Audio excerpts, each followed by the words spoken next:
In the world of algorithmic thinking, almost anything that is attempted to solve a problem is seen as an algorithm. The basic idea is to find the most efficient way to approach a problem by approaching it step by step in the most efficient way possible. So when we talk about efficiency, we need to talk about big O notation. So what is big O notation and why do we use it? Big O notation is how we figure out which ways to solve a problem work best. We use big O notation to talk about how long it takes an algorithm to run, and with the big O notation we describe the runtime by how fast it grows. It means it's hard to know exactly how long an algorithm will run. It depends on how fast the processor is and what else is running on the computer and so on. So instead of talking about the runtime itself, we talk about how quickly it grows using the big O notation. So we say that we describe the runtime by how fast it grows in relation to the input. Considering the input, we could represent speed in seconds if we measure the runtime directly. However, since we're measuring growth, we need a different unit of speed.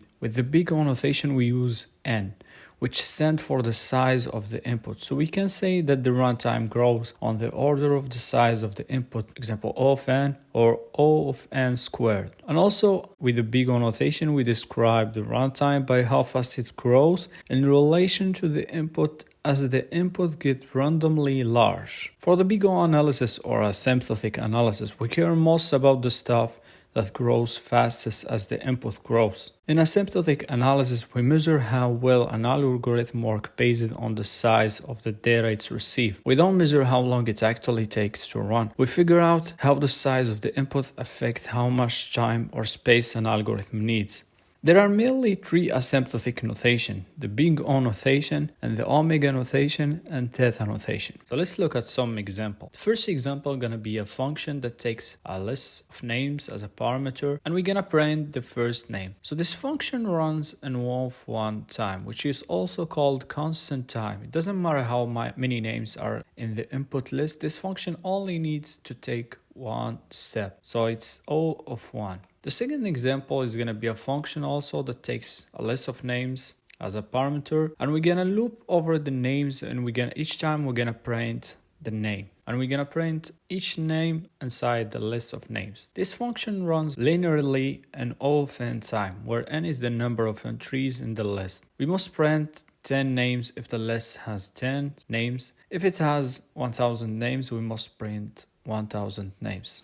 The third example is going to be a function two-nested loop. So we are nesting two loops. If our list has n names, our outer loops run n times and our inner loop run n times for each iteration of the outer loop, giving us n squared total print. If the list has 10 names, we must print 100 times.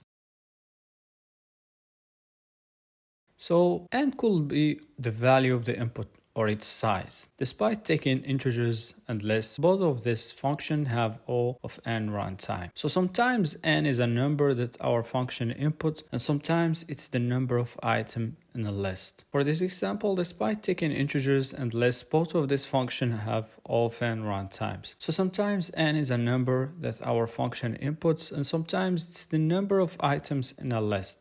Drop the constant. When determining the big O complexity of something, you can ignore the constant as a part of the calculation. This comes out to be O of 2n, where we drop the constant of 2 to call it O of n. Another example, this comes out to be O of 1 plus n divided by 2, wherever numbers, when we drop the constant of 1, division of 2, and 215 or 100, we get O of n. These constants are all dropped because will n get significantly large, the constant become less significant. And as I say, with the big O notation, we describe the runtime by how fast it grows in relation to the input, as the input get randomly large. We focus only on the input that get randomly large. Also, we drop the less significant terms. For this example, the runtime is O of n plus n squared, which after dropping less significant terms, we will just call it O of n squared. We can drop less important terms because as n grows, the less important term quickly become less important and doesn't have much of an effect on the runtime.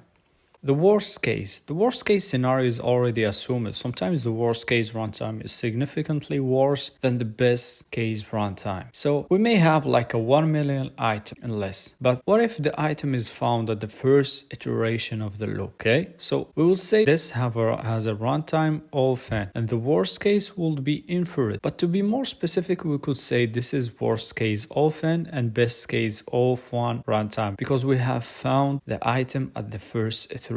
Also, there is something called space complexity. Sometimes we want to optimize for using less memory instead of less time. So when we talk about memory costs, we just look at the total size of any new variables we are allocating. This is very similar to how we talk about time costs. For this example, this function take O of 1 space because we used a fixed number of variables. For this second example, this function take O of n space because we created an array of size n, the size of the input. So when we talk about space complexity, we usually mean extra space, so we don't count the space that the input take up. So you should make it a habit to think about the time and space complexity of algorithm as you design them. Big in yours constant, but sometimes they matter. Sometimes optimizing time or space make the code harder to read or takes more time to write. So you should learn how to make the best use of time and space and have the sense to know if those improvements are what. Thanks for watching. See you in the next video.